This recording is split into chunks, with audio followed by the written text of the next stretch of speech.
আসসালামু আলাইকুম আমার পছন্দের ভাই এবং বোনেরা, আশা করছি আপনারা অনেক অনেক ভালো আছেন। পরন্তু বিকেলে খোলা মাঠে ময়দানে আমার মনের কিছু কথা বলার জন্য, হয়তো বা এটি আপনাদেরও কারো না কারো কথা বলার জন্য হাজির হয়েছি। আমরা কি কখনো ভেবে দেখেছি যে আমি যখন কোনো কথা বলি, আমার কোনো কথা আমার কোনো কাছের ভাই বা দূরের ভাই বা চেনা অচেনা ভাই কোনো কষ্ট পায় কি না? আমরা অনেক সময় অনেকে নিয়ে কিন্তু মস্কারি করে কথা বলি।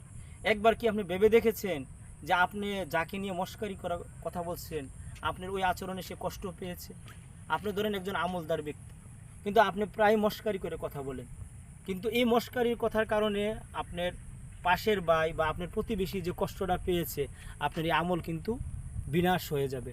আশা করছি আপনারা যারাই আমার এই ভিডিওটা দেখবেন, অথবা বিভিন্ন আলেম ওলামার কাছ থেকেও কিন্তু আপনারা বিভিন্ন ওয়াজের মাধ্যমে বিভিন্ন সময় অনেক কিছু শুনে থাকেন যে কখনই কাউকে মস্কারি করে কারো মনে কষ্ট লাগবে, কারো মনে দুঃখ লাগবে, এইগুলো চিন্তা করে আপনি কথা বলবেন। হয়তো বা আপনি ভাবতেছেন যে তাকে একটু মস্কারি করে তাকে একটু কথা বলি।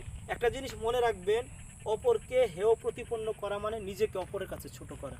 আশা করছি বাইরের কথাটা মনে রাখবেন। অর্থাৎ অপরকে ছোট করলেন মানে নিজেকে অপরের কাছে ছোট করলেন, অর্থাৎ অপরকে হেয় প্রতিপন্ন করা মানে নিজেকে অপরের কাছে হেয় প্রতিপন্ন করা।